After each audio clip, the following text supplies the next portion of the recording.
Ko kai fo na ke pe ai po ne ai odo o a ko e fo ko me se te e a talo me mo ai mo a ko ne ko fo a ke ha a po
Siotame Havea.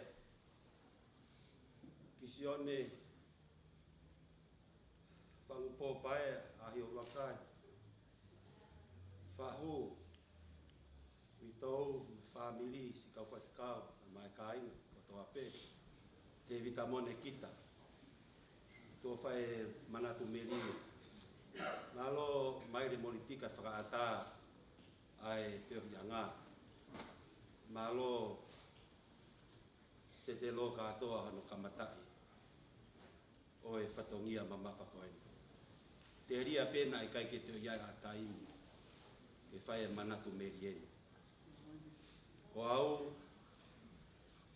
na malere mai pa moe whaiwhikau e wapotu ngā we ane pō o whakahoko e whai lotu ai siasi kakaua mo e ki. Pea na ma whakamatala ai, ngā au e whakataha e hoa ia pe mo Siotame. Ko au, na wako ia Siotame, pe au toe ngā au e whakataha. Ka mai toke tāne. Ai me e ua manatu meri e ko mo wiki ai. Lere a te taimi na mau kalasi e whika ai, e whai whikau. I he taha ngai a sai meni, e matala no ai, ki he whetau laki anga, o e kita, pe moe o tua. Pe ne whai mai tala noa koeni, wai ki kakai he toi tapua kui ko sie pusi. Ko nau tolu na nau maua sem sare mā, hao e kau tau o ka pusi ki nau tolu, pe nau whakataha ki he ki fo i au loto, pe ui pe nau tolu e si kainga sie pusi. Pe nei ai haha anga ai e wite. Pe ne tala mai ko haha anga e wite ko e maua lo taha ia e nofo. Pe ne whekau ai a te evita, king te evita, ke anke haha anga sie pusi, o whai e whei lau lau mai ki a te au. E ra mai he toke tāni ka te au. Te evita, ko e whetau laki anga kita mo e o tua, o ku whai i he maulalo taha. Ko e maulalo taha e kolo ko sie pusi, maulalo taha o e a sie pusi ko e haha anga, alu kai o langa e whei lau lau, o rita whei lau lau. Siotame, ko mo hui ia, na ke kumi pe maulalo taha. Whetau laki ai pe mo e o tua. Ko me hoa no wā, nau ki toka ngau ke hingo a Siotame.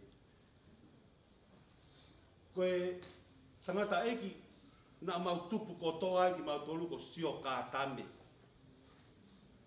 Whanonga mai ia ki a Sione, ki he whaiwhikau. Ko mau tolu ia mea Siotame ki a mere, ki a mau tolu ia. Ka kou eki anki ai, ko hamea ke Siotame ai koe, koe ke Siotame. Ta mai he whaiwhikau ni. O ke ilo ase Siotame he tohi tapu. Tangi, i kai. O i kai ke u whanonga Siotame i he tohi tapu. E drama e mea bani. Alo kume toi whakaha, ko he whoha si i tahaini a ko a kiti o ne. Ko he whoha si i taha a kiti o ne. Ko Siotame. Nā iai e toko walahi a Siotame. Nen hao tāma te I kātoa e whānau a kiti o ne. Toko fitu noa. Tāma te I kātoa e whānau a kiti o ne ko hike tui. Pe ko hike taki. Pe ko hike whamao. Kai hola Siotame o toki toi. Wa te hao Siotame o tu he funga mo unga lea e fuki kakai stiri. Ko le o palo fita. Tala mai e Siotame o au. Ko le o e palo fita. Siotame o ki whanongo ko ka wako. Ko ka ngā we. Pene ke nofo ko e whakatau lama. Ko le o palo fita. Ko e more lahi ni ke konsi. Ko e more lahi ki he siasi. Ko e more lahi ki he whanuri pa me kai ngā kona. O whalahi atu Siotame. Ia te au ko ki motu a ako. Kau ngā ako. Leo e palo fita. Whetaulaki he maulata. Malo sisu. Malo sisu. Malo sisu. Malo sisu. Pakaveta I eiki. Pakaveta I eiki. Pakaveta I eiki. Pakaveta I eiki. Thank you, Jesus.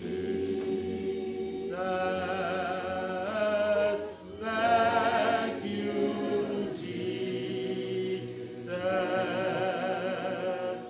Thank you,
Katapu ke pekia. Katapu ka ho eki. Katapu ke ha Lotu. Kai ata ke wha manatu lie. Ko tui ko tu upe ku eki. O ku toto mo tame io. O ku toto mo tame he eki. Pa ko osi hono eki ya. Pa fita ki he eki. O o mi haloto to a ke au ke Havea. Ke tangata eiki ko ai. Tame, talupe o se kutumu, o whakato ki lalo he ngā au e koe, ai ka husete a whawhine, e mau ki i. Kulupu koe na e whai koe, whiinga pa anga ke ofa ke siasi. Kua pe vai vai, mohoku hoa e taha. Koe whine eiki he. Malawa mai e pōni, ke tala ho o ofa. Na e tō atu ko hai maua. Na e sea a tame he mau kulupu. Tēnā e mahino pea koe sea pea riha ne ni maafe.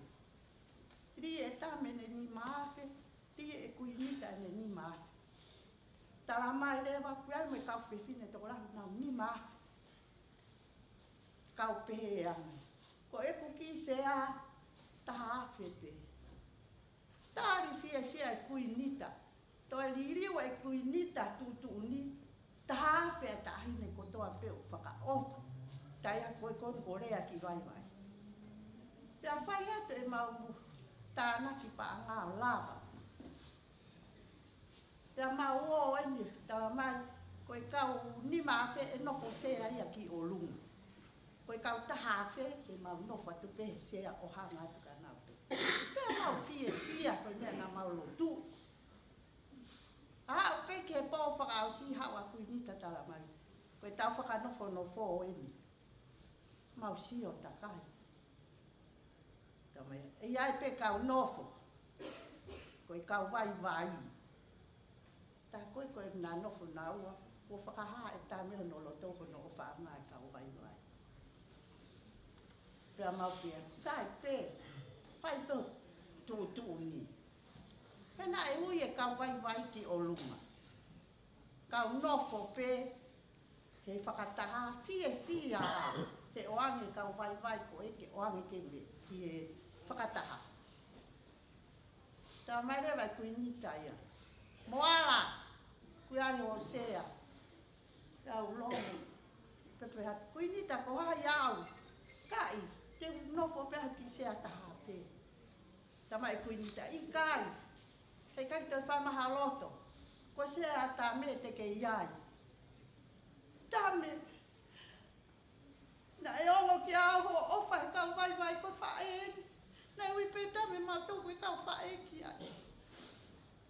Pea fie lau. Nau mo ui aki pea tame. Talo e pō koe ama ko pe ai ofa. Ko hai au koe maularo koe ki paanga taha whenau mau pe. Ko alata e pō koe au te wau ia tō atu. E ku fie aku. Kai ke umana tui mua koe ofa ia eiki, kau tō ate te ilo e pehe kau whewhine. Ko ala tupe ko tāme pe kutu umai mi mua tari koe au ene fia. Koe kau whine eiki, mai pe ma whe ilo ake. Te mā tāme a kopi a koe kuini e piritani a koe. Na ai kata tamai ki kau fia mo whawheta ke eiki. Ai mau hata mai e si. Ne ofa mo pere aki mātou na whangawhae. Tame, kai ke ngalo he kumo ui, o ofari ake o se ake fuaki mai makuta koe wawi hau alu. Uki toka ngā ki mātou na kau vai ni siasi. Kakai koe o whaia. Ngahi e tame ia ri ki lalo, no tuunga. Ka mau heka mātou hono sea. Ko tame, ma whai ke hea ki pē wa ngahi ui ke matau. Pea hako tau fitu no hako ki masiwa. Anga lewa he whanahu whangatunga ane uta ki Hawaii ki o alowhaia. Patang i kai, ne unofo pe tamana i kai, tau o ki Hawaii. Ta wapu ilo e tami. Kau whoki mai mi Hawaii i ko ose ta u o pia no Lotu. Tange e tami. Ta ka moa e ha ki whare Lotu ni te ua. Ko kua ki sāpate e whoki mai wholau. Kene keu Lotu i ia. Pau tari fia pe. Ha whai te upa wau. Tā ko a koe tā ko a tu he aho ko ia ka alau e wa pe Hawaii ta e whahalo. Koe purea he moon. Mahana ilo pe e tā meia. Na e kai ke whahaku Lotu i toki Lotu i e tā. Ka neongo ia o kai ke ngalo ia he kumo ui.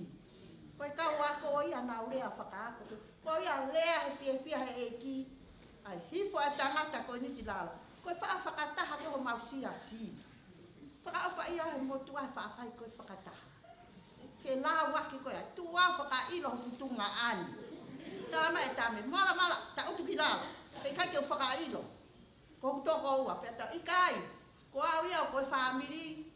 I mamani pe koe whaamiri ke eki kai ko lau ia ea. Ko au toko taha pe ki he eki. Ko ia, whai e koe whakailo. Tama e tame ika. E kai ke whakailo. Toi omi ki tua ke kai. Toi la kata he kai tame, pai ke o fie maari e. Whakailo ho kutunga ane tama e tame. Ko purea pe ni moala pa ke longo apu te ke toi rea mai. No fokila. Ta e whaka apa mai a ke whae. Ope he teo longo a tamai he e. Ko manatu me ria ke siana ko na mata merino. Waha whakataha o whetira ke siahi. Whakaofa ia ke si o ke he mata. E ne whakaofa. Tame, arua ako malolo ke whodua. Kua lawa ho tau rerei. Ke lawa ko ka pui. Ai o koe ko hoi eiki utari mai. Ka mau kua ia te whono ngā. Pehe ki manatu me ria ke siana ko ni tu au pai.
Tapu ke tau tamai he mani.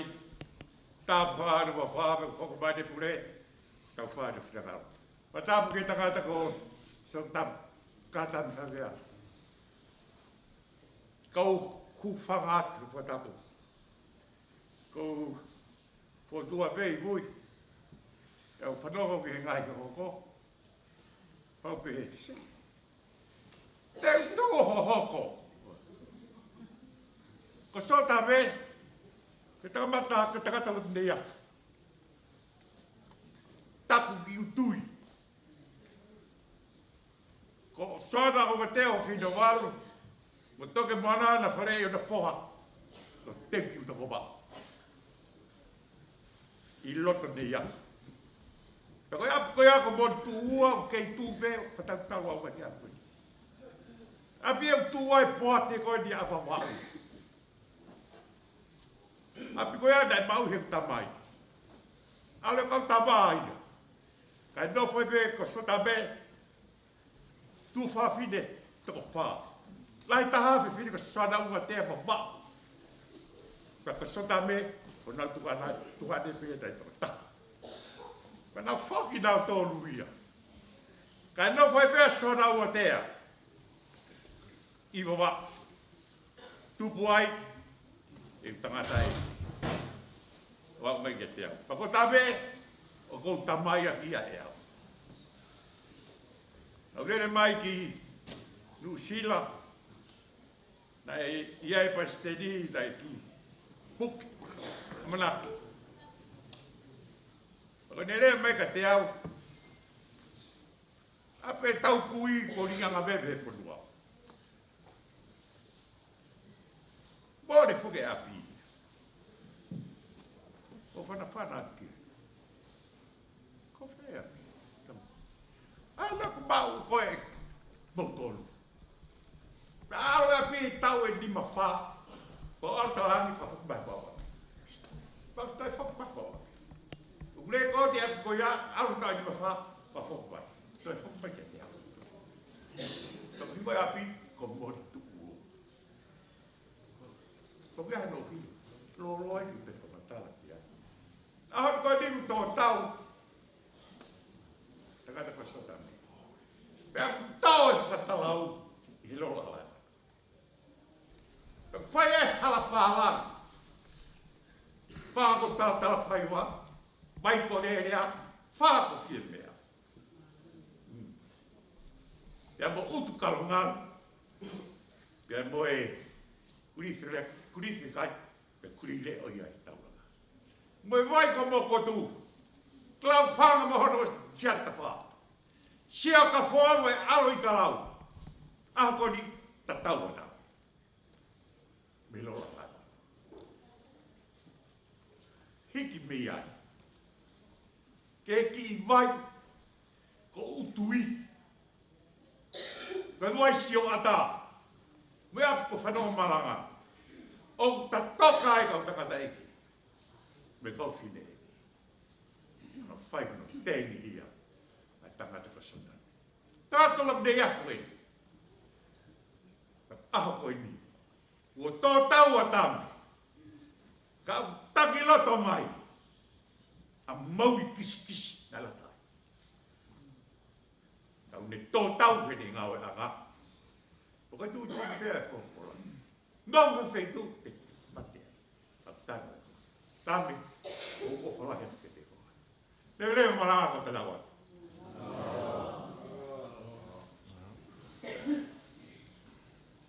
Oh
e tapu te a kau te misi pe ko tui pe ko e kau petu taki te misi pe ko hini e tai ni ka koe ki whamanato atu ko au hu e malangai a mea ko e ki ka whakao mai te whaneri te mi fitu a pong koe o mo toro koe ke mo rai whainga maha ko na kokea kore mai koe fitu e pai e malana e turi rewa haku furu ki malae koe me kore atu mo toro te mi fitu au hu malangai e au mea whainga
Que tau lotu whai ma,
Gloria,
Yeah.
prinsesi talfikala hi tonga ki Australia. Tahine ko prinsesi en cherika la tu foi peka. Alai walu mata aho na pua o kalani tu ah. E mea hangaton ke ni tangata eiki fai fikau. Tau kore atu koto o ka tanki o mea ki o luma ke tau talitari mea mai ai tahine prinsesi.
ke hau toka e whanua au tonga. O ono kau maa, kahine koe ni. Koe nanas pau. Kapu ke kahine princesi o kumea. Taraf kaulahi o tonga. Kontineni te Australia. Kapu ke peki au. O kau pakita. Siotame Havea. Vai vivek.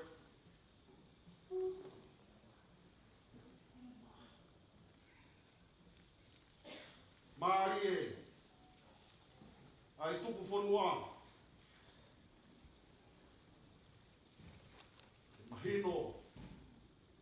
Ke kainanga o whanua. Ai tuku tupua. Pere rau I kuonga. Tau Lotu nei whai e tupou. Whai wa Marie ai a niu kapu. Tala noa ki he kau atoa.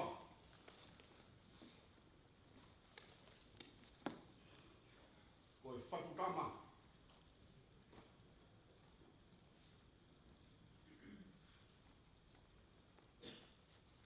Mei te ki roto te tau. Ai whatungia poto. Ai whai e Siotame. Kai ngata pe. He tala o e whanua. Ai mea au puta kei māu ai.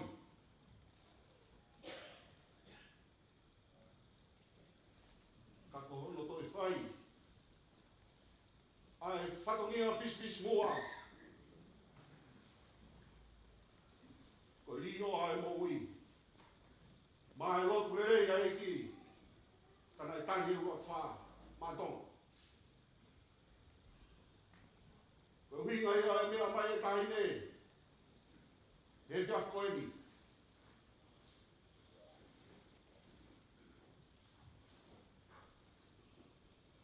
Te hou whakamaro atu.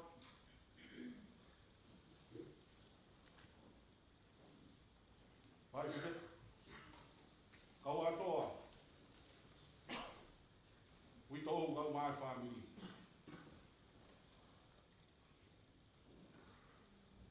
Whawhetaki.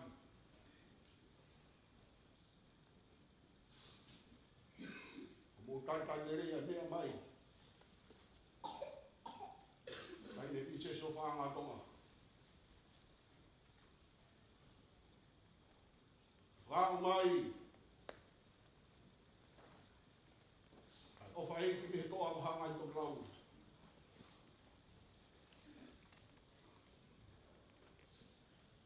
Tamai o I tō nunga. He whanua me moro. Rewa whawa, toa wā.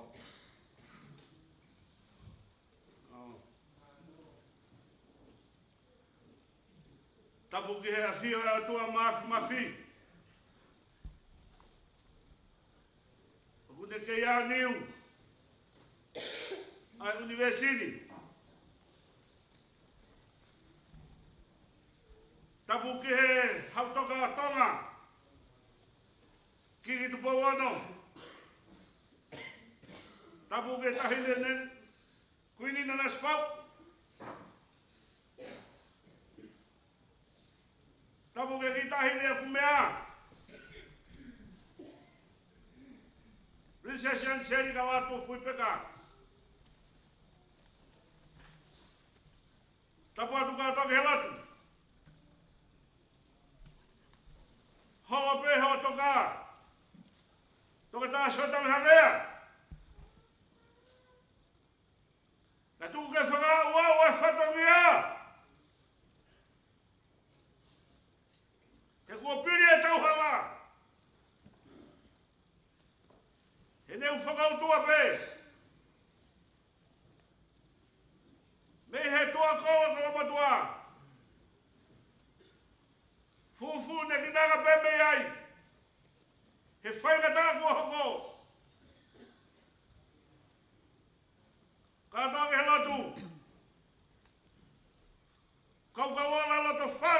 tuani. Ho mea ka ho whakahau e. Tupukoso, hono a whea la to whareni. Ke ulau kau wharelawa hea hon. Ho whakafoki wha, ai lato whare tuani. Ana e tohi he tohi o e manatu. Mea pe e lau ei ho tau tau. Ke piki peki he tohi tapu.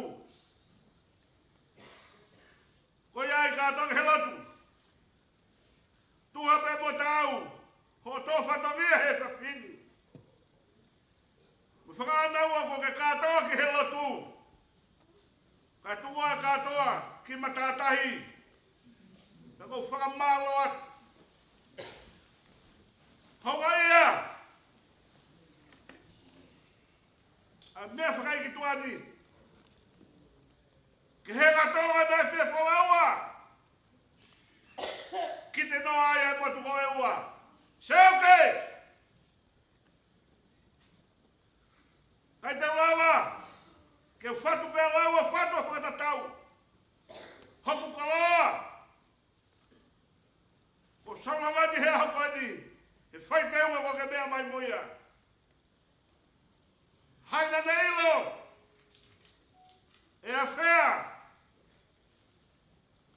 He ki tahi neni. A ene motu a. A ene tagata aiki. Ka whakawheta. Lau kaloa i e ui tau. Si tua whawhine. Kau maa whanau. Ka toki he lotu. Ka maa ngalahi atu. Teu whakawhova. Tuha mo tau. Mo ka toki he lotu. Tuku peho teu he. Ke te wake takataki hano aha kongpongi. Tato ki whai mea hata whakamawa e rewa whakahoa ka patauat.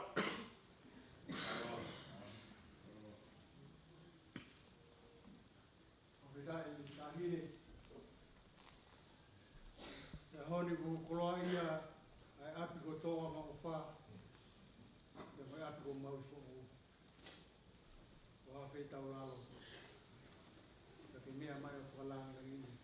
Ai api sia tuani. Kore ki he mahenga ngāwe tonga ki ngā. Āwa e whai lotu e kōni. Ka hoko mai nai tini.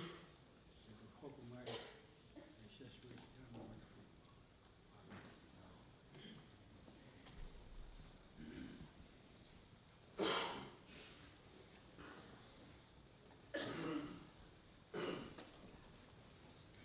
Ye wawhai tamai pia moi alo, moi lau maari e mau on. Amen. Ha mau ngopua, Lady Princess. Kau maa ai pure maalolo o e vai whenua. Ma ho ngahi whato te hina whai te kau. Kau maa ho kai ngā lotu. Ki whai ai whai nong. O e whia whina. Tau hiwa i whāngi au e himi mo mea pei lau. O whai fufuna ki pē ai pure ai lotua. Koe fu misteria, talu mei mua i mua. O kune kopua kia, ha ao po uri whau. Ia ne heka he awha, mohala he pe au.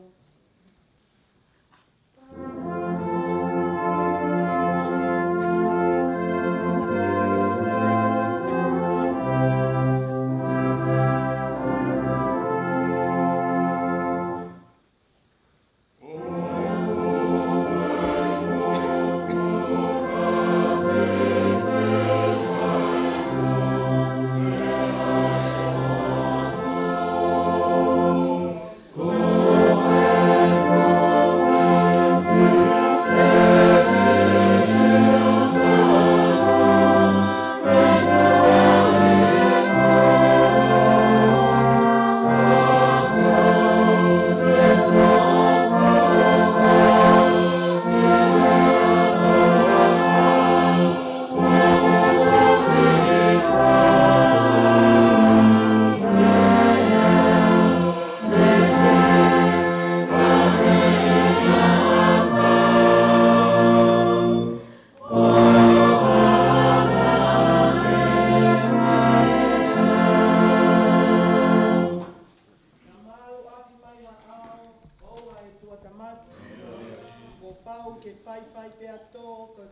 tāpua. Kovina ia e talamuka, mahi, ai lau no kona. Aua ke fisi pe mo fua, kai whakaofa.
Sabe whang pulmano, lau mi hono uruaki, ki hono fitu e vesi. Ai au pehe a hono lau. Koi hūwhanga e o tua ki a te tautolu moha malohi. Koi tokoni i he mamahi matua ki ofi. Koi ai e kai te tau mana mahe, neo ngoi ririwa mamani.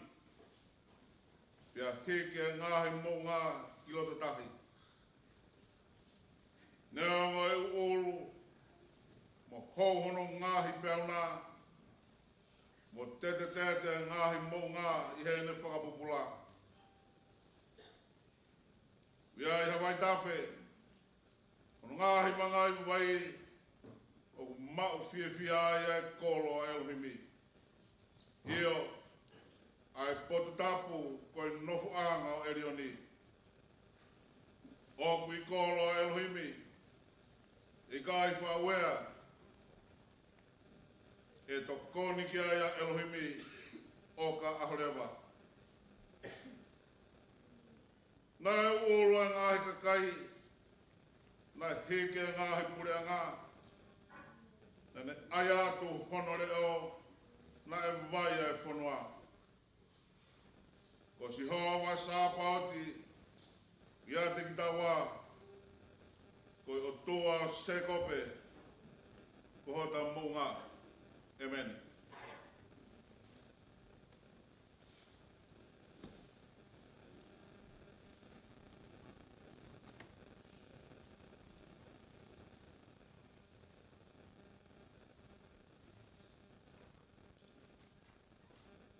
Posperio isukaisina e hikisione. Mofu mā whae wahe te urau me he urakio vesi. I tono ono. Oa nā tū ke pukutu ho mauroto. Tui piki tai ki heu tua, tui piki tai poki ki a te au. Ki he apio e tamai, o kurahi ai e ngahi no fuanga. Ka ne ikai, te he kua utara ki a te ki mautoro. Ki koe kuarueni, ke teu ha potu, mō mautoro. Ka neonga te uaru o teu, ha potu mō mautoro.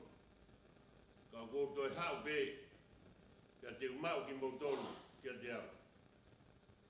Koe hui koe potu, o kuou i ai, ke mou i ai foku. Ka koe potu, o kuou alu ki ai, o mou ilo hono hala. Te rea ki ai a Tomas, ei, o kui kai te mau ilo pe koho mea ki whee. Ka mau ilo whee ai hala. Korofola sisu ki ai. Kua au pe koe hala, te moi mooni, moi mou. O kui ai kai hau hataha ki e tamai, ka hi ane fou i a te au. Amen.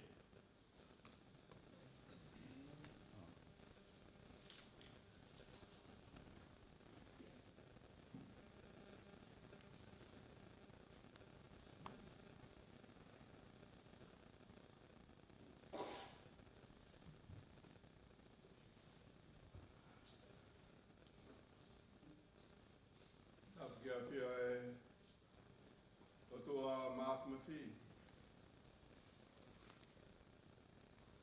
O tua watamai, alo, lau maari maanioni.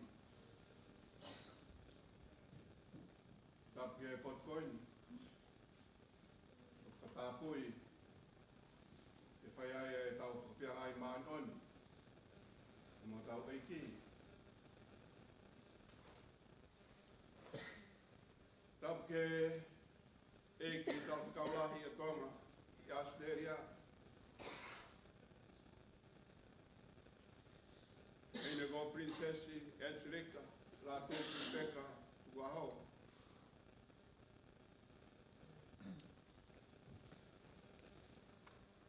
O tau ke peki a.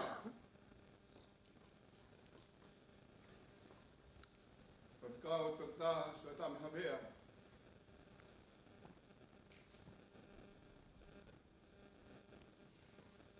Ruma ke u, kore ke u hua whangat. E ngahi, tala katapu tō toa me kua tō tei atu me peitoni. A tā mōku e whainga mani e koeni. Te whai pēa pou he koloa kolopola. O tau whanonga me ai. No lawa te hea mo whai whikau. Tu be mo ki uhaha whotu atu haki ka veinga. Ki te hanga o whakamau opo. Ai popou te uwhai. Ai ak pehe a hano whakarea. Ko e tā kaua mo e ki. O whai pe mei taimi. Ki i tāniti.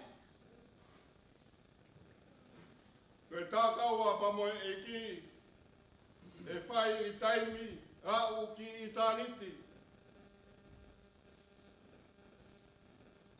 Koe tohi tapu mea senes ki a whakaha.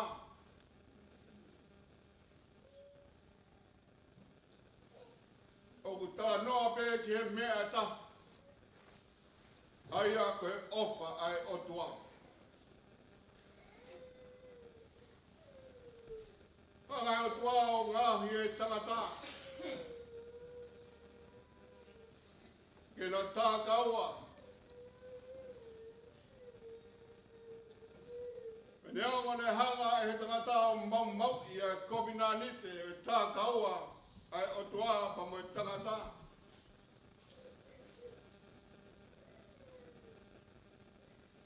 Ka hange ko ia mou mea e. Ko o tō mea pe e tangata eiki whaiwhikau whakapeta.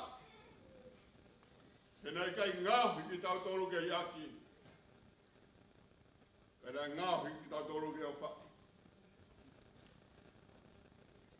Te he ofa ko ia, hange koe lau, a sione mai tōru ke staha no. Nei whaki ai e heo tua hano alo tofu petaha ne whakatupu. E hifa mai o ai kakana. E ne hao ki kāre vare ki e kolosi. E komi ai simi he. E rāwa ki whakapoki. Ai whānau ai o tua. Ke hoko atu e tā kau. Amo eiki. Hanga he sāme o e ewhia pēni. O whakaroto lahi ki tau tolu. Tau te pito ki he uitau. Amo e whānau whaia. O ne toi whamanat mai koe o tuāku woki mau pē. Pea ku iai mau pē ke totoni.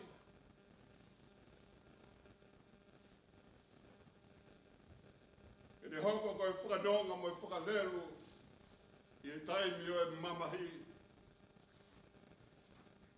Koe toa koe huwha ngā ia. Koe malu ia, koe malohi ia. Pei kai mawea.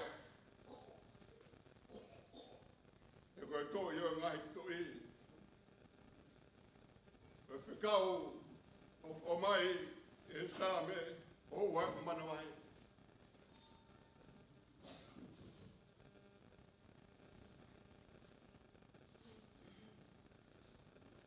Winita, o wai manawai. E whanau o wai manawai. E hange koe kosperi.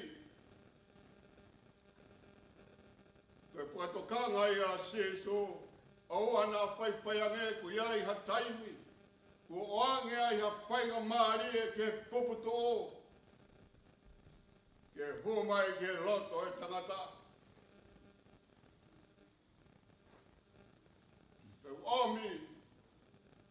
A whekau koe a seso. Ke whakamanatu mai kia te tau tolu. Koe ki he tā kaua pa moe eiki. Koe toi.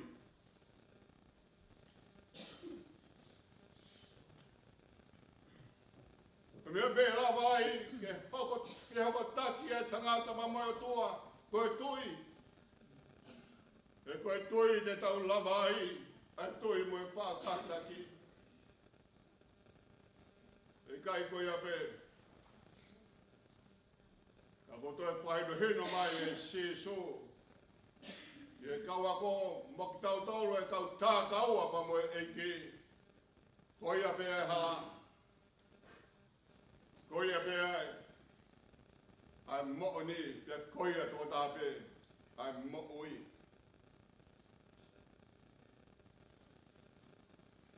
Uhanga he sāme ua toru. O whaka i misi mai. Aki nau tōru tā kaua pa moe eiki.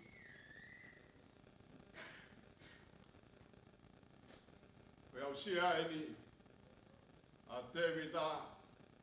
O omi ai sāme ua toru. Ke whakamanat mai. Ke rik tau tōru. E kau ngā whanonga perikemi. Ko kau tā kaua pa moe eiki. Ko si hova ho tau tauhi. Ko si hova ho tau tauhi. E kai te tau masimu. Ko hoko e whaka masima. E lotu pare koe. E whapeta. Ko si hova ho tau tauhi. E kai te tau masima. Nau tolu tā kaua pa moe siho wako eni o tala noa ki ai a te evita. O kune whai ho nau whawhanga. O O kune whakainu ki nau tolu. Ko si hoa o kune hanga whakafoki ho tau lau maari e. Ke hoko ai tā kaua pamo e ki. Ko ia. Kau tā kaua pamo e ki. Ko ia kuinita, kau maa e whanau, mo e whakamokopuna. Ai whaho kau maa e ulumotua. Mea ke whamiri. Mea tahine princessi.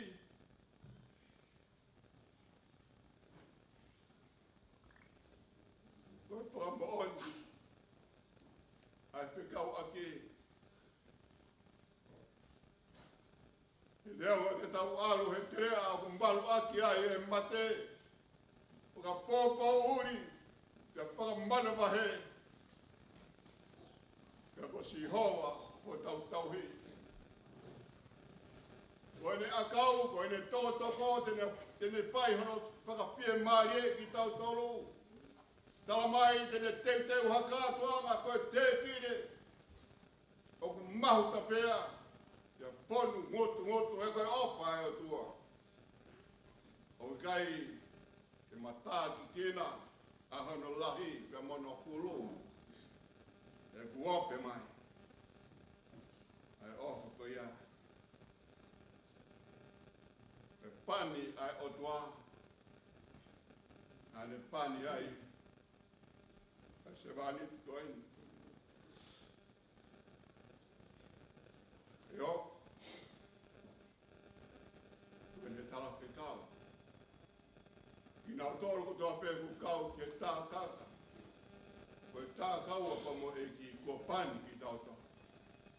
E si ho. E ta hoko ko ene pani. Ko tā kau a pamo e ki. Ono tāpua ki. Tau peri ai. A ene lere i ka mo ene aloha. I e taim me a kotika. Te hange ka tau kawenga. Tau tā kaua pe. Me i taim ki i tani. Me tau noko he pare o si hoa. O whai pe o laifu.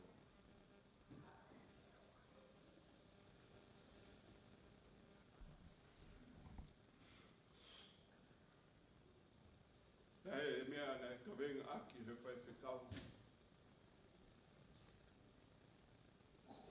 Pe uki.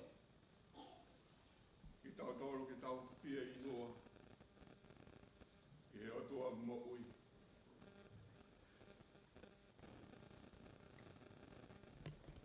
Kau tā kaua pa mo eiki. Pe mauia ke tau pia i noa. Ke te ohi ka me o tua mo ui. Koe whia inua, o uhi ngai. O kai ki hatai mia. Tene pehe ko whi ungai. O kei ho hori, pe hange koe ho hori. Ai haini te ke ta whenga mai.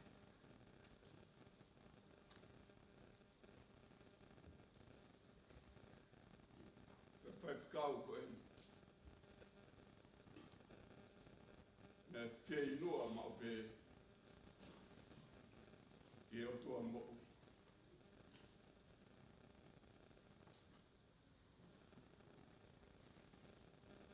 Taim nei. Tua tua nyai ke mārolo. Me ngā ue pau rere atu. Matala noa pa mo he whai whikau. Kau tarangi. Maharo kon tamai ke malolo. Te unga ho malanga. Ia mai e whakau. Whakau.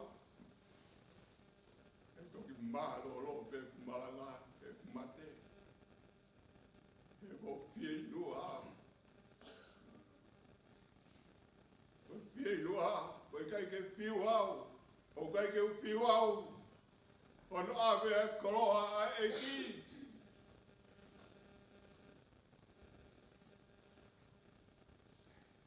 Ko ngā loto koe o e peleri e tau ni.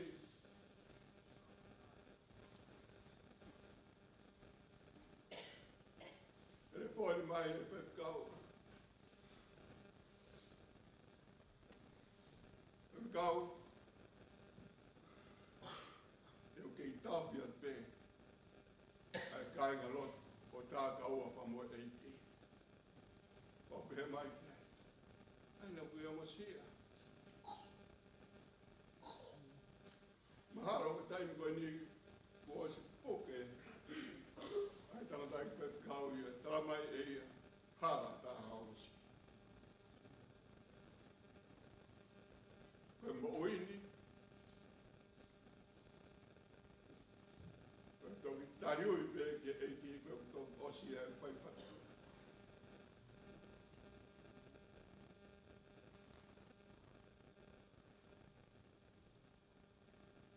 Pai koe he māpiri toka. Ene manatu meri e. Pia tāno ai. Ki he whai whekau. Au pehe loto. Me alu whakataha pe. Ai ne ofa he loto.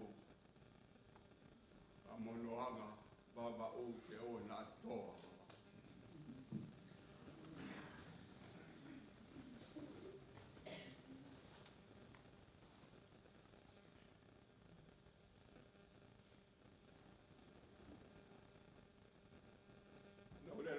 Ako i Siotame tai. I kolo tapuka o maheni ai pa moe whekka. E taure ma maheni ko ia. Wao ia hoi.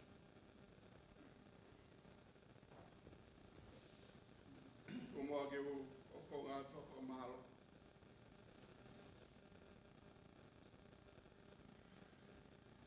Le he waha panua. Asiasi, nai ofai, a tamata eiki.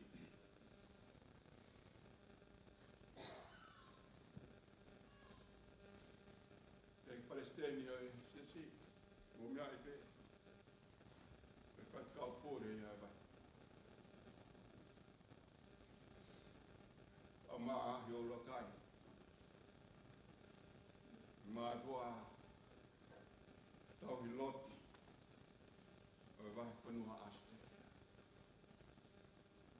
Ka kau to tāsa tam Havea. Ko ke homo sia. Nā ke porepe. Ke whai ho tau. Ke ko ke rawa i ho whakapuepoe. Ka hoi ni ko ke tatau. Ko ke tau e tau. O pale amarani o kai tai mai. Ia he koe hiri e ngā oe koe mahalo. O ka hao mai ka koe opa. Me e Palestini.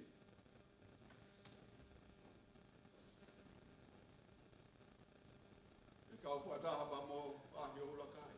A moe wahe panua.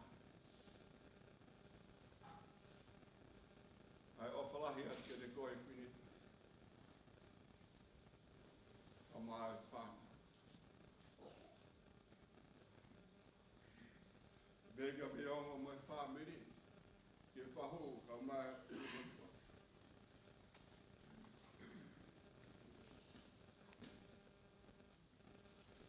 Ke aha lea ia e whiunga. E whai atu ai ofa ko inu mai pōpua.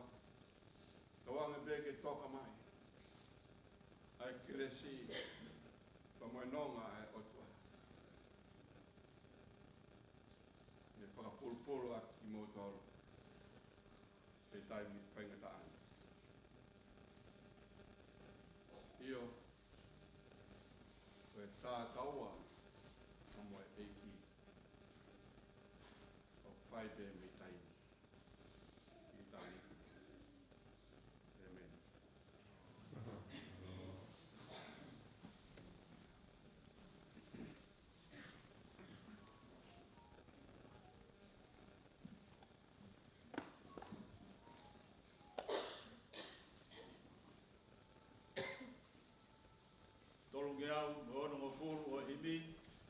tau toi kiwa.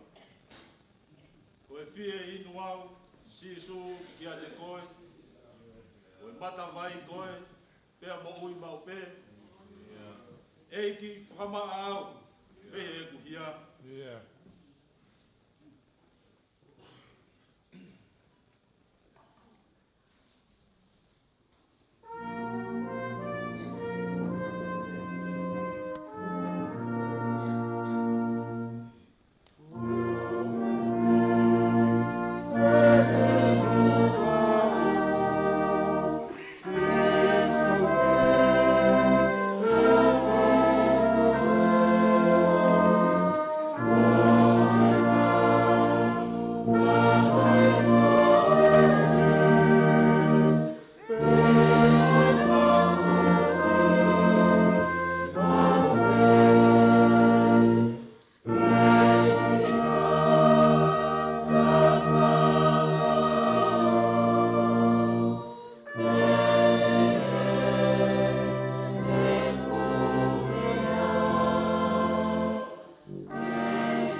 mei mua lau I koe ngā koe o tua pea e.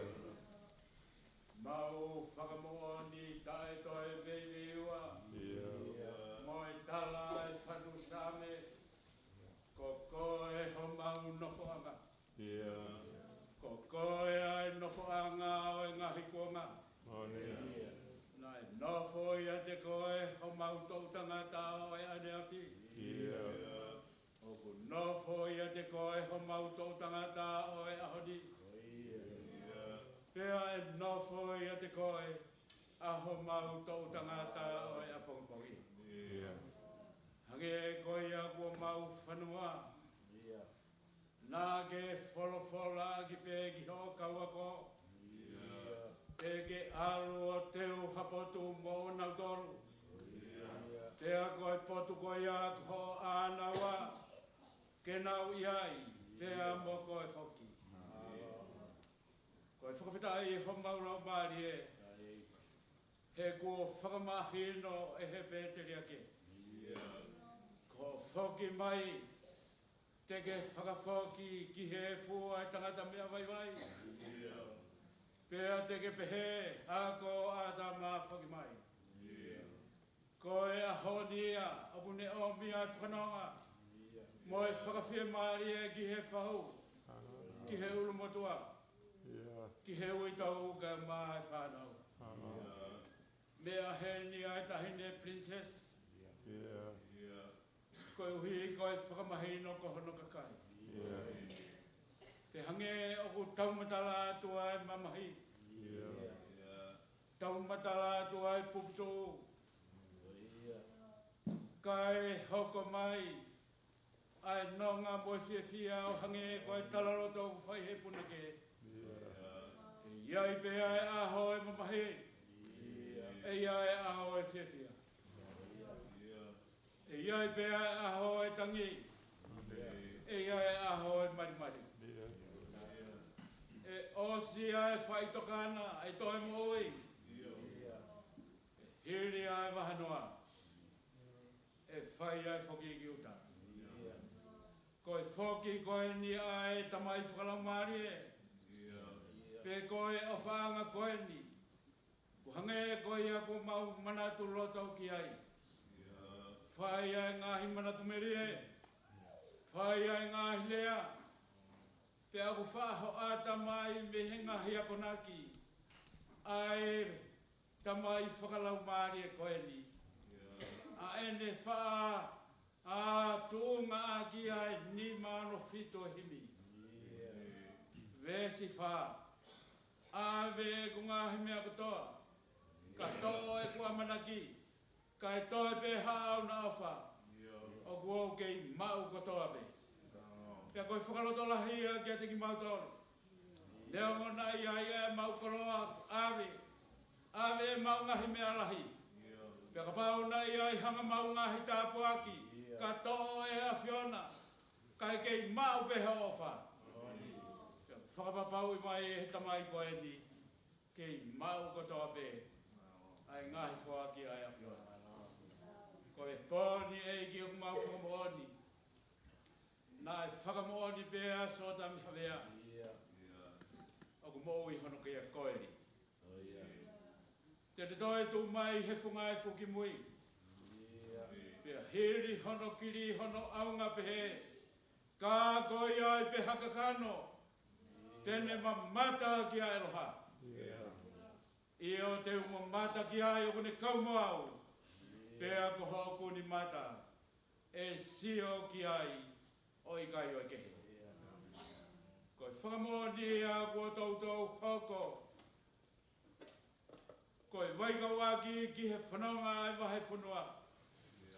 Lolotonga ai ne kei maua e moui. Nai kai tene loto ke tumo ui hawhatongia. E toki tuku pēo hange e koe a koe ahoni.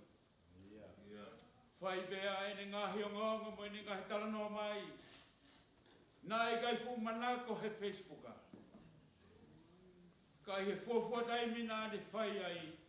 Hange e kua i loa i mamani. Ai whakamooni ai tokola. Pea mahalo pē kua i kai mau hapanga. Kene whakamoani ki he tala e puna ke. Mo arupe ki toa tui halapureanga. Fori he wao ke he. O puke ai lau mari he. Koe whakamoani ana ane whai. Koe whakakakato e a ene misiona. Koe o mai e mea ngāu e koe ni. Ke ongo atu hono reo. Ki he tapakotoa pe o mamani. Iha wheitu pe.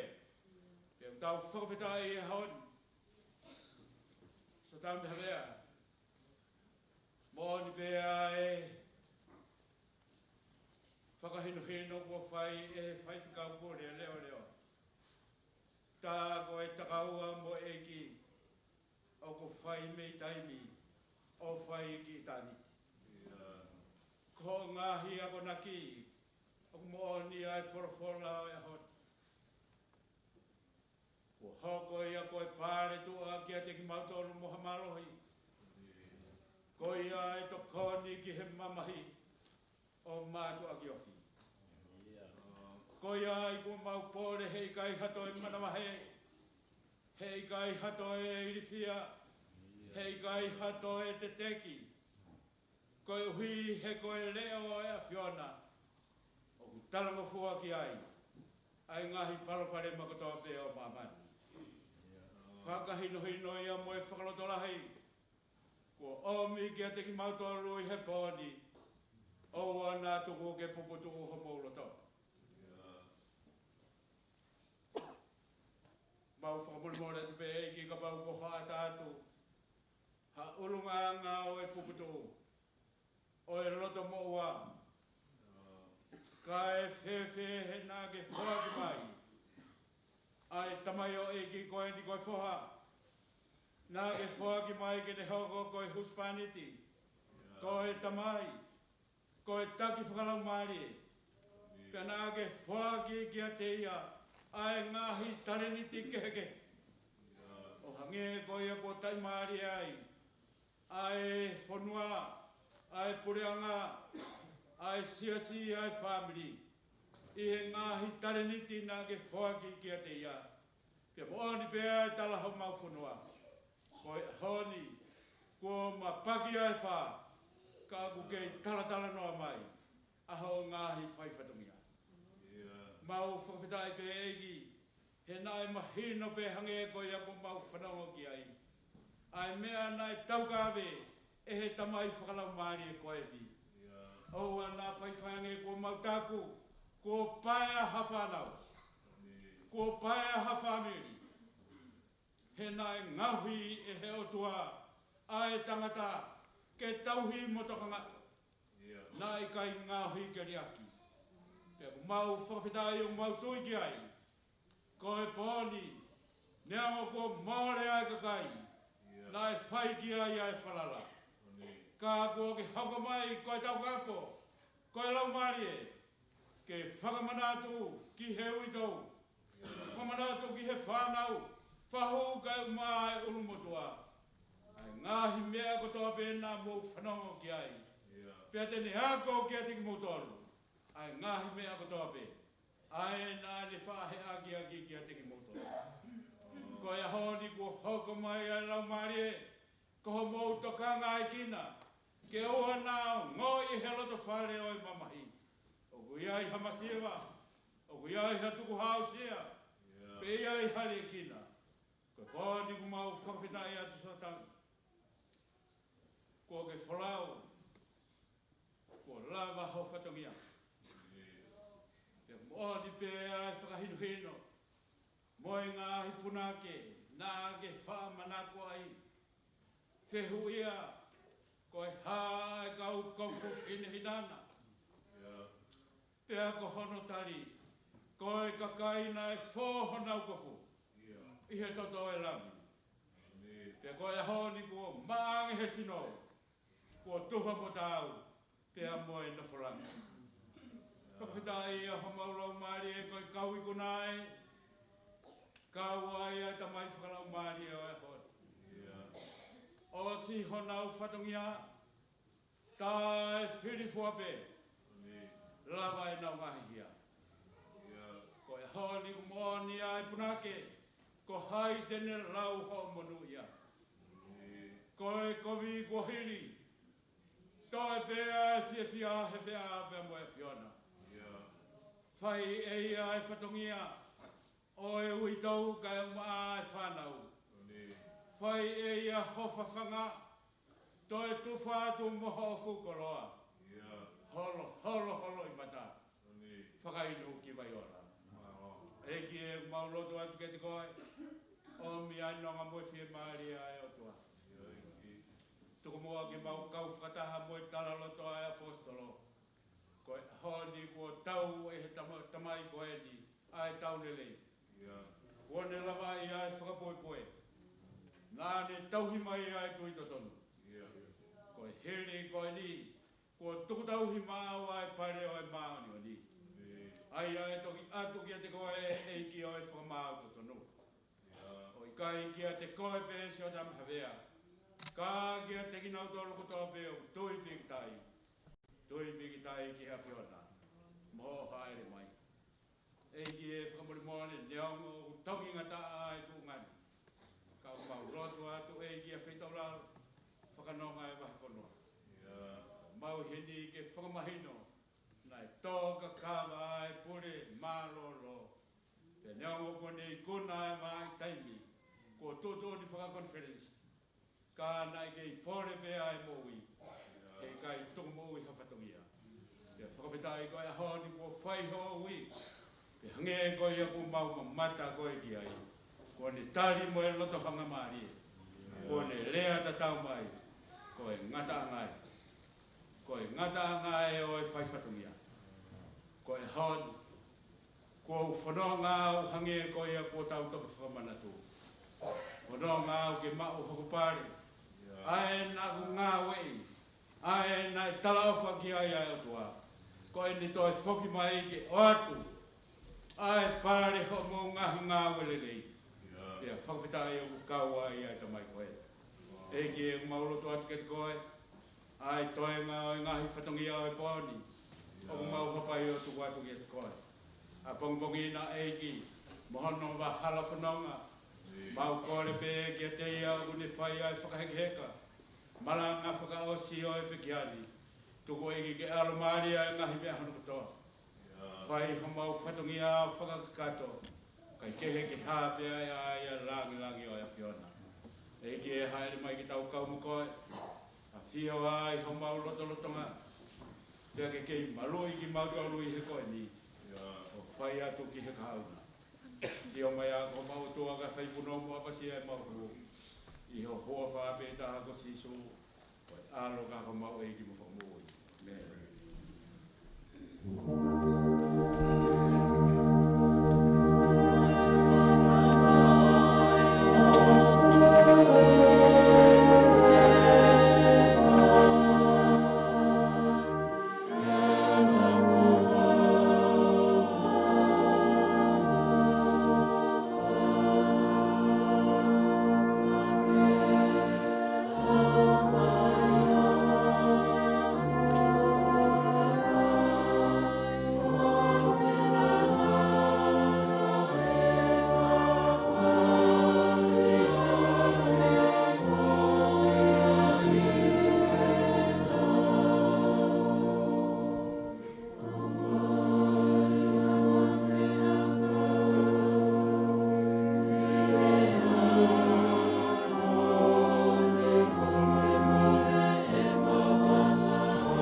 fotu i to manu. Sani ha ke me flipe. O to mo a fe ta la lo. Ofa no mari.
ke Havea tua mafi.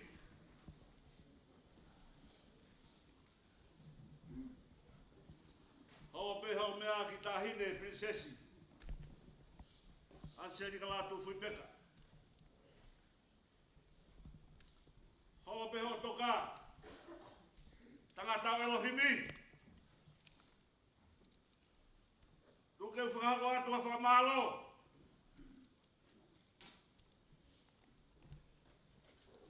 Toka ai helo helo. O kau helo. Manongo hanga ke he mana iki.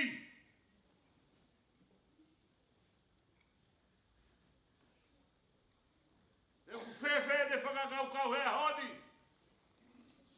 Tau matala mai. Ai peu. Ta mua mamona e whawhawa he honi. Kai toka pe helo. O whakalala loto e poni. Beanga mai kau nā kutu he. Ku mei te loto ta tau.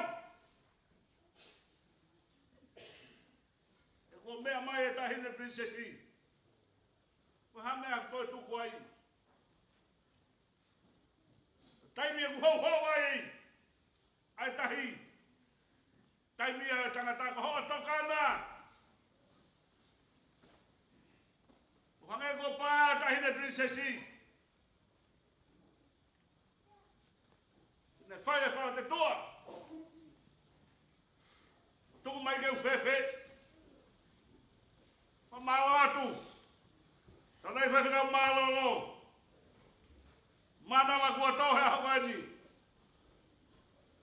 Ko ai ai tahine prinsesi. Isa e ui tauka mo e whanau. Lawe no ai e family tua koe ni. Pa malo atu. He koloa kua tō. Kai toka e helo, helo, helo. Te mari mari hake. Seuke.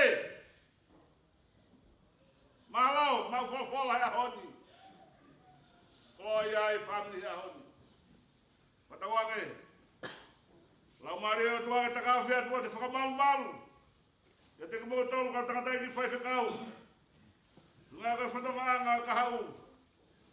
Whai tāpu ina kamo tolu ka mau haiwi ka moha karesi. Tō mai hata pua ki lawe e kakai e whanua re vai whaha ka tō tawat. Malo.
Na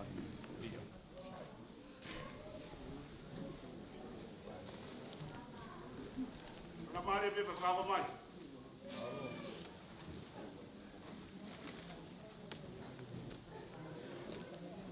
Sa pe o ho hasi.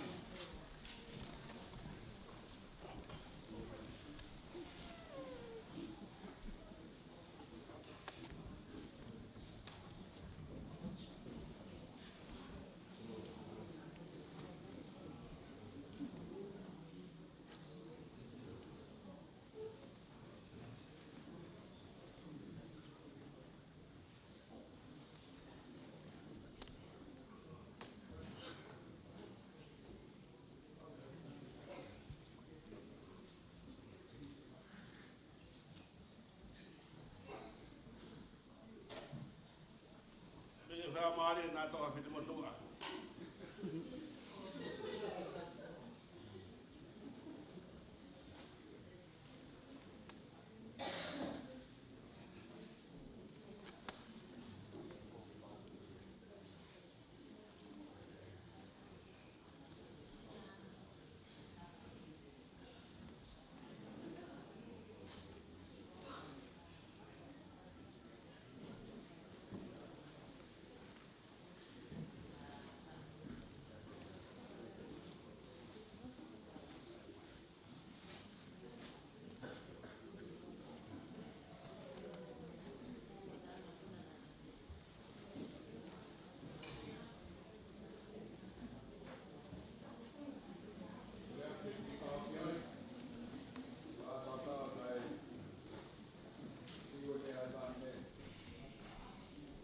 Sai pe. Na to a fiti motua mane polo e.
atu e re o ulumotua.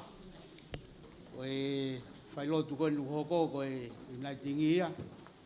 Nau whakataha pe pa mo e vahenga lotonga. Whawhetai e iki e nau lototo. Nau whai pe whailote ta. Takahiri ko ia e toki whakaose tau whailotu koe ni e poni e sias koe ni o matafonua. O e nau i hen pe mo ki nau tolu. Ko e alunga pe au e po. Whamore more atu. Ware ngai po mo e tau ngai whatongia. Tau tōku pēa e koloria ki he o tua maf. Ko ia ko e whainga maari e pēa ki nau tolu. Nau i he mea whakaiki. Pēa hoko ate tau whailotu. Maro.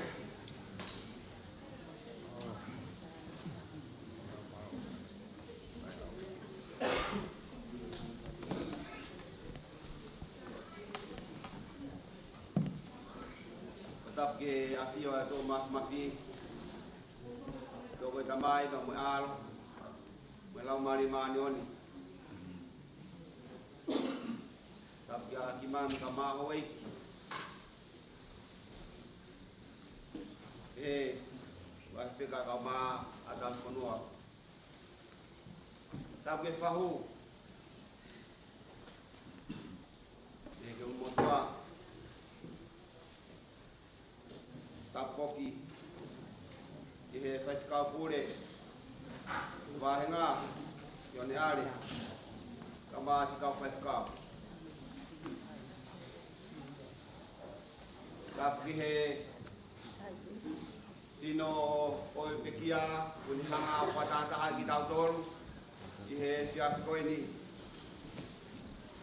Ka koe Pure ako tōku e kolisi kosi ato kai.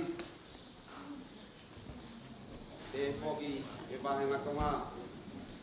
Pai whikau, toke tā, Siotame Havea. Tōu ka mā whanau.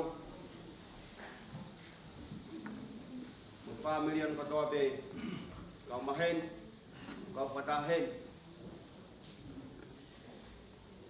Tā mua whahoko ai whailotu koe ni. Mau i he ni whamoni be ke lau e wholofola.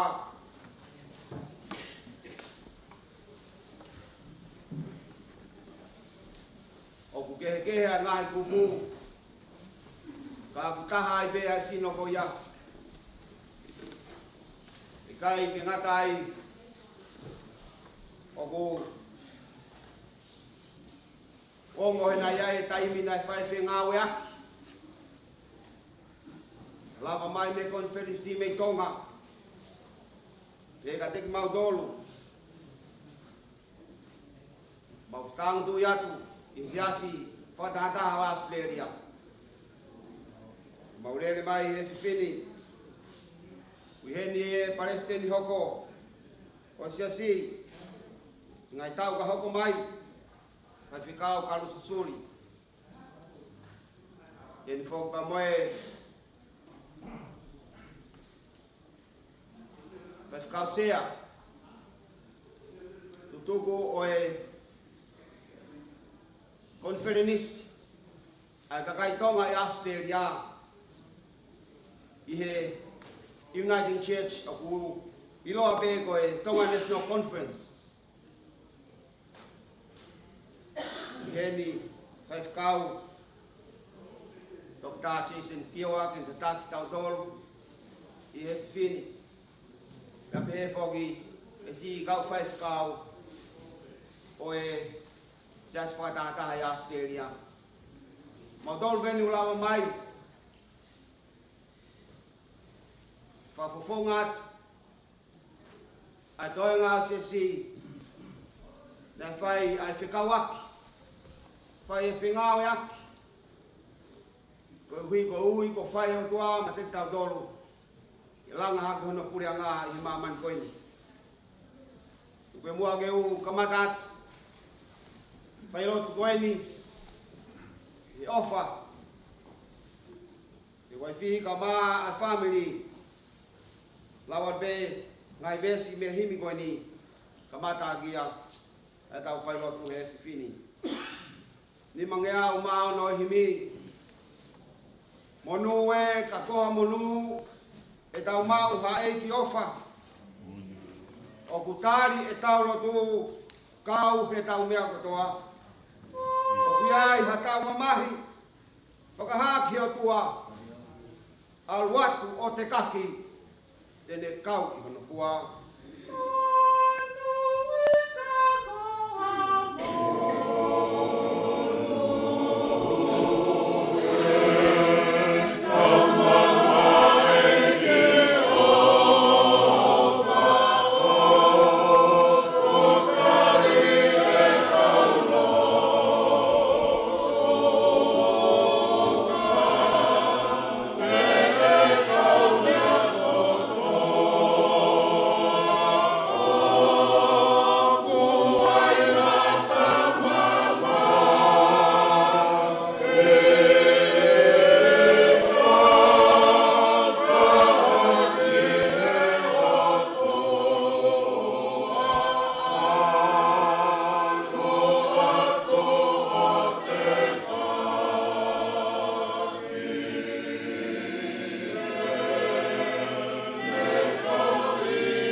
Munu ia ka uki nau tolo whamamahi he whakawhia maalia ki nau tolo.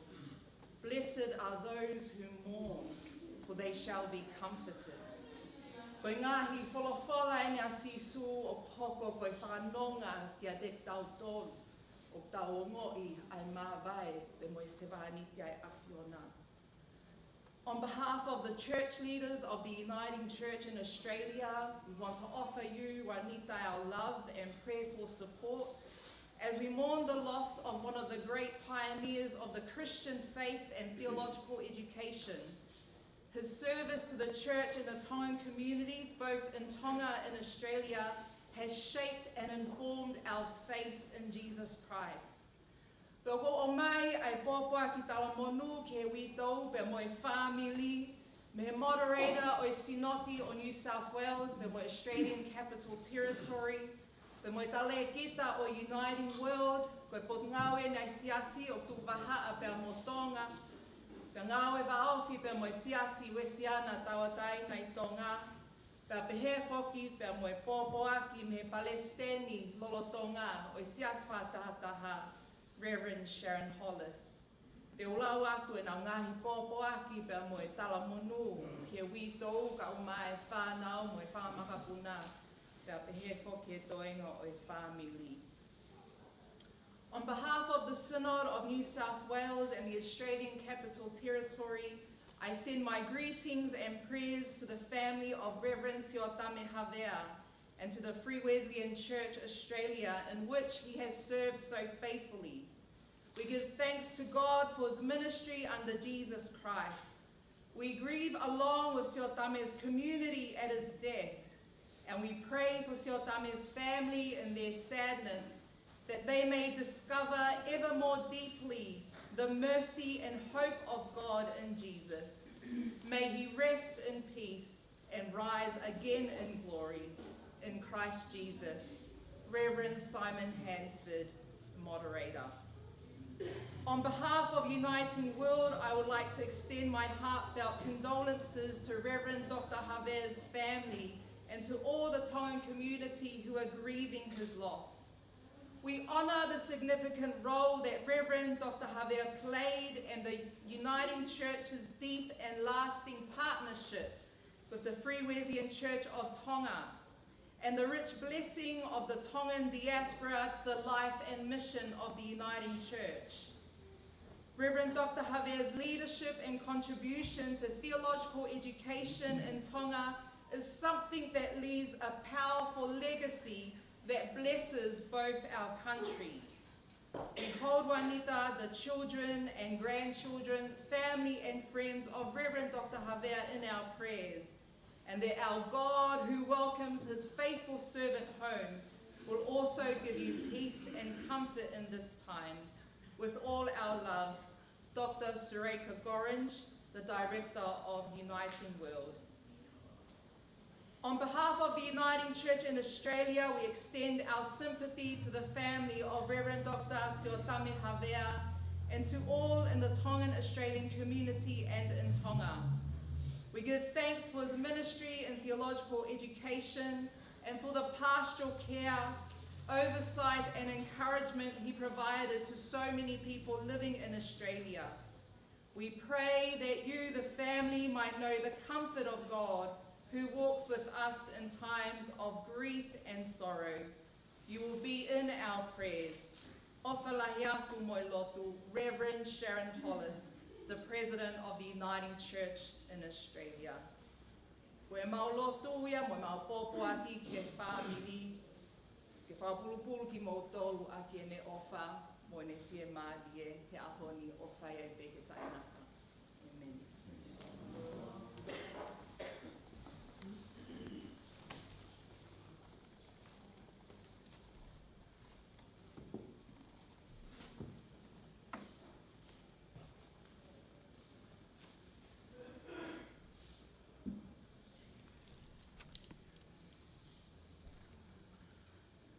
The reading for tonight is taken from the Gospel of John, chapter 17, verses 20 to 26. My prayer is not for them alone. I pray also for those who will believe in me through their message, that all of them may be one. Father, just as you are in me, and I am in you. May they also be in us, so that the world may believe that you have sent me. I have given them the glory that you have given me, that they may be one as we are one. I in them and you in me, so that they may be brought to complete unity. Then the world will know that you sent me and have loved them, even as you have loved me. Father, I want those you have given me to be with me where I am, and to see my glory, the glory you have given me because you loved me before the creation of the world. Righteous Father, though the world does not know you, I know you, and they know that you have sent me. I have made you known to them, and will continue to make you known, in order that the love you have for me may be in them, and that I myself may be in them.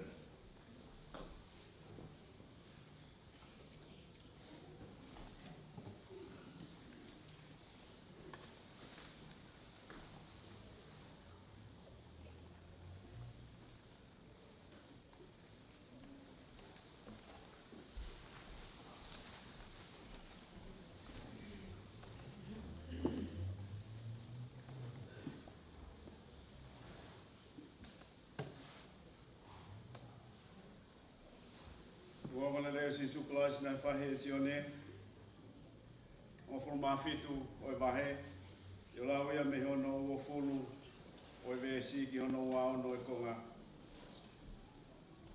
ai au pe no la ka ki kai ko ki nau to ka ki ai e ku kore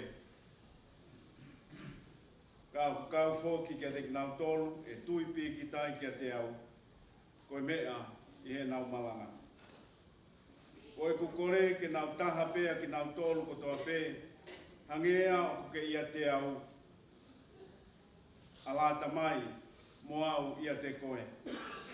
Ke pehe foki e nau ia te ki taua, ko hi ke tui, a mamani na e whekau mai au e ho awhio. Te koe langi langi, ko ke tuku mai ki a te au, ko tuku ia ki a te ki nau tolu. Ke nau taha, o hange o kutataha. Ko au ia te ki nau tolu, mo koe ia te au. Ko hui ke whakahau hawa a ki nau tolu, ka nau taha. Ko hui ke whaiwhai pia ilo e mamani, na e whekau mai au e ho awhio. Pia ko ke ofa ki a te ki nau tolu, o hange ko ho ofa ki a te au. Alata mai, ko mea ko ke whaki mai, ko hoku loto ki ai. Ko e potu ko ia iau. Ke nau ia ia ki nau tolu foki mo au. Ke nau siofia ai langi langi o oku. Ai a ko ke whaki mai. Ke nā ke ofa ki a te au, I te eki ke tanu pou a mamani. E ta mai maa oni oni. Ko mamani foki na I kai lawai ai iloi e ho awhio. Ka koau na kurewai ho iloi.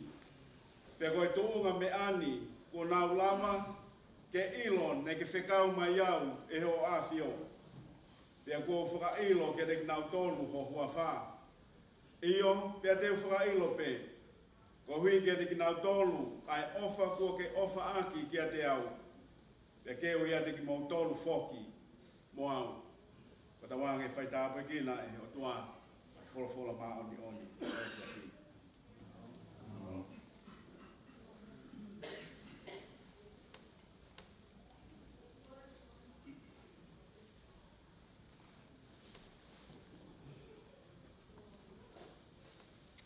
Kore peke ufanga atu e whakatapu o ose na whatika kato. I he whio whakalau maari e koe pōkoe.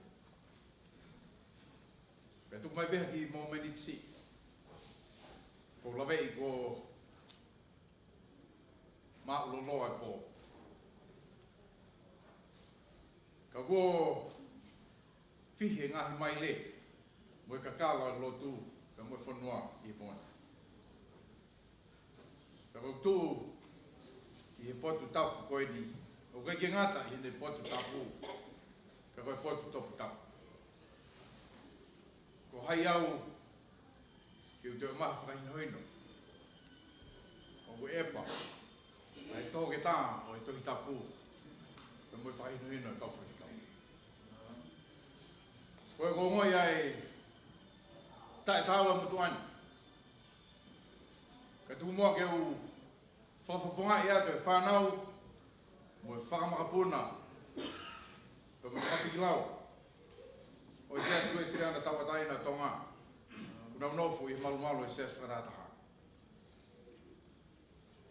Pia koe seas koe siriana koe whanau ia e seas metatisio Australia. Pia koe metatisio Australia, koe whanau ia e metatisio mamani. Ka kua tongia e he koe speri e sione a ki tau tolu I poni. Ai lotu whai e si isu, o ne whakatahataha I ki tau tolu me ngahi loto a kehe ke mahino ki tau nofu pe loto a e taha. Whawheta I tau ke te whaikau. Ke whiri aho, ke mea atuai I he wike ua whamanatu e seas whakaistia nei mamani ai haere haka e tau e ko situ klasi. Ka mo tuku mai lau mare ma ni ke hoko ka whakanonga. Ka ko ia, wikai ke aha ki kuku ai kau whaiwhikau ka koe whanau e seas whakatataha. Ka te ui beni koe manatu me lie. Pia moe vai manau. Te koe ki u tau, ki u whai hamalanga. Te ko hato kaki I he epa, ai helo koe ni tohi tapu. Pia me roto. I mea be tolu ko kore ki whamamafa ki e vai manawa, pe moe manatu me lie koe ni ai whanau me seas whakataha. Ko ulaki be ai ui tau pe mai whanau urumotuara maa ai whahu. Mahai te wheka. Ka maa ai kainga ofa katoa pe he pōni. Koe mauheni I he pōni. Koe kaunga mamai. E koe mooni. Ai to'o koe ni. Ai mea ofa o tua ki sias, pe moi family, pe moi whanua. Tau tengi hia o tau ngahi mato I he pōni. Hono ua be, o mauheni he pōni, koe kau ngā whakamooni. Koe ngahi tōkaki e wholofola o e weekendi, ke tau hoko koe kau whakamooni ki haere hake. Pea manat me rie whanau me sias whatatao Australia. Koe ngahi o Ouau e mea whakaiki, pea moe putu. Pea moe tutu e amata ki loa, ke hulu tau wai hiala, I he taimi whaingataa pe he ni. Koe tōke tā moe whaiwhikau koe e pā. Nā ni hanga taki ki tau tolu I ngā wai hiala. Koe manatu me lie, moe whatoa me lie. Neongo, koe whakamasiwa ko hoko. Ka kuei ai tuu koe whakamooni. Pea ko hoko e ko whakawhimaari ke te tautoro. I koa whakawasi be, I hene whanau, ai whakamapuna, moe piki lau, seas koe sinata tau taina tonga, unau nofo. I seas whakatataha. Ko hui ke tau whawhitai. Koe aho whakawhimaari e ni. E koe aho, o si toka pe, e tātai ki whaiwhikau. Neongo kone pekia. Ka kune lawa atu o kau whakataha. Ka mo kau whakamooni, o nau tū whakataha I he ao o e kau whakamooni. Ke oa nā toe vei ua a tau loto. Koe mea ni ne mate aki I. ki tau te tala fungani pe mo aho pe heni ki tau mahi ki mopuna ka mai tau mai whana. Koe ki kuku ia ku tō mai koe manat merie, koe vai manawa me kau whawhikau ka mawho ke whanau i se as whatataho a Australia. Koe hiri pe ku kore atu ki tau kiwa himu koe ni, ke te kore ange ki whawhikau pule koe ia wahinga tonga. Wahinga tonga whoki, koe konga lahi ia koe se as whatataho a Australia. Kore ki whawhikau ka walamotu, ka hiri eni, pene ka taki mai o whaiha tau lotu. Pene whaosia e pōpuaki, ai whie ke manatu beli e, pe moe wāwa manawa ai whanau. Ko himu koe ni, koe tala noa ini ki whitu koe ia, ko āme ko tō ki tau tolu. Ko si tutu e amata ki loa. Pe ko tuku mai e tō ke tanga, koe tohi tapu ko moe lotu, koe whitu eni, ko kune iai, pe moe toenga e. Aki nau tolu kune mua e tiktau. Tolu ngea waru fuma walo himi, tolu walu. Te talawa he whanua he kauwai, no whaanga he otua, mo kau angelo toko lahi. Io te ta ewa he potu monu ia he kauwai. Io te ta inu he vai o la. O tafu, me talone la.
Io te ta inu he vaiola. O kutafe me talone la. Yeah.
he kaupo uri o e po o ku mau whanongo ki he talaki ai mama e a whiona. Kei he loto lotonga o e anga hla ia ai mama koeni. Ko mau kau whakataha mo e punake ko mau hiwai. Ko whakangata ai mala ko kamata ai monu ia. Uhinga ia ko uhi ko ho alo ko siso kalaisi. Nene hifo he ai anga kai, pia ne malanga ia e wholofola mo whakamo ui a kakai. A honi, o ki kai ke ne hakepe me whai toka, ka po ne whoki ki he tamai ki he awhiona. Pia ki kai ko ne whoki pe ka ku ne nofo he nima tō matau o e tamai, e whai ho mau hufia he aho ki aho. Mo ni pea whakailonga ko whai ho sevaniti ko ne whakailonga e wholfola e ahoni. Hau atu, aho sevaniti o kutokani, i he haere whakaeke e a whiona, i ho haere hake. Mo ni pea ia kuna ke manu ia, ka koia ko ne ilo e ko ne hia ko whakamore more. I kai ke i lata ia i mamani kai tangi no atamai ko langi a hoku api. Ko e tala noa ia a ho se vaniti o kutoka i ho ao he aho koe. Nā ne ngawe i ho pure anga i mamani. O whai aki a hono ni ma, whai aki hono leo, ia whai aki hono lau mani. A honi eki ko ne tukuangi, ai whanonga anga koeni. He kone whiri ke he mahu inga taha.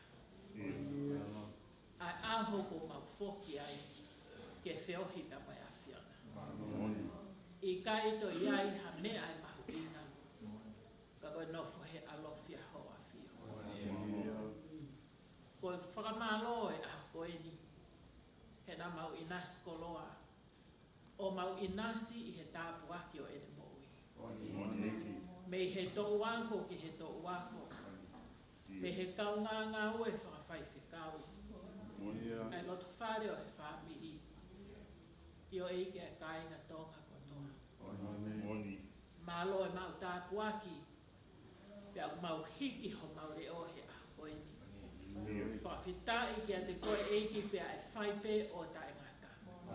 Whawhitai ki he wafa maori o ni ho a whio. Toko mua ke hoko a ene mo ui mo ngā wei ke mau ui bia i a kau muia. Ia mau whai bea mea to tonu, koe mea to tonu ke mau whai. E yo mau lotu koe, koloa koe ia ke inasi ai, koe nita kau masi whanau mo ngai mokopuna. He koe whanonga koe ni, mo nu ia ki nau tolu te nau whanonga toko taha o whiau mo i a whiona. Ka rātu e hoko pē koe whakakoloa. Tuke ina sia ia loto whare o sia si. I he Palestini ki tonga ka o mā, ai whaifkau pule i heni. Ia mō ki nau tolu si kau taula eiki mo ngai whamiri o sia si. Eiki whawhetai ho mau lau maari e. He ko mau kau wai he whiafkoe. Whamaro atu, e sea malolo konferenisia sia si. O e ka kaitonga he whanuani. A ki mau tolu a ho kau se maniti ko mau kau pe he mui mui i he whiafkoe. O e kotoa e ngā whamiri mo e kai ngā ofa kotoa. Eiki o e mau whakamalo e. Te mau hiki o atu aki ho mau kotoa. E tuku me mua ke mau whakamao opa koe mo e ahoni.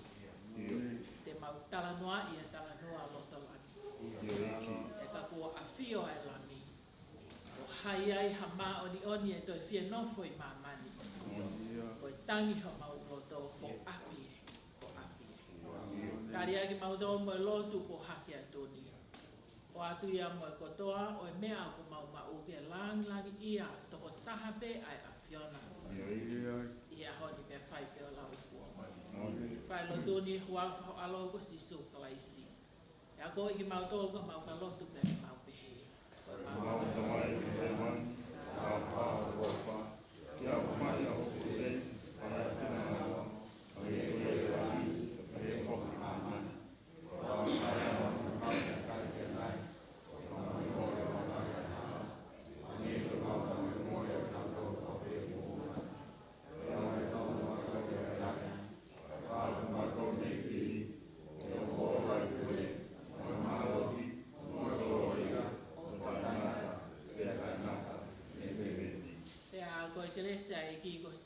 klaisi, ka mai ofa ai o tua.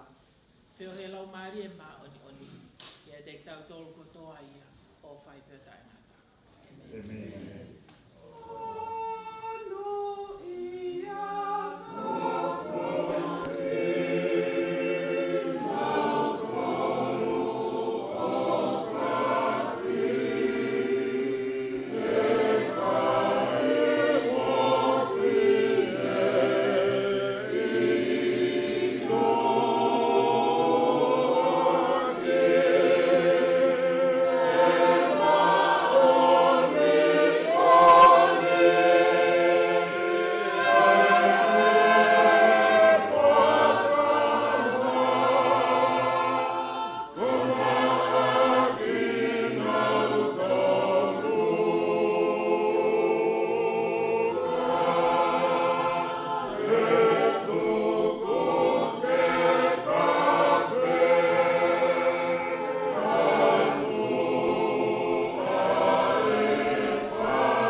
Palestine Firi, cabeça sul, e ficou Jason Kioa, Jason Kioa, foi moderator Malolo, Victoria Tasmania. Kama ki motogo toa secretary TNC, o kagia harea e maua, e fofofonga ia tu family. Moni kuhange haringi lolo e kahi te awa. E mo foto he poni. Mo mahi mo moi. E nonga be mo fi mari. Wito i kuini tanga mai whanau. O mo mea mai. I tu whakataha mo mauto he apia. E mori wongo. E more lahi ku hoko e lo whare. Mo family ga tautatu whita be siasi. Ka ho mo fi kau kata mo to he poni vai kau apia ka no ma le lo fai ko yo ko ka ya re mo ho ma malo si mai fai lotu fa no ma le lo fai ko ma mai e holo be pe ti ai mi ai ko ma ko ti e hoko mai fai lotu mai si sa spo ma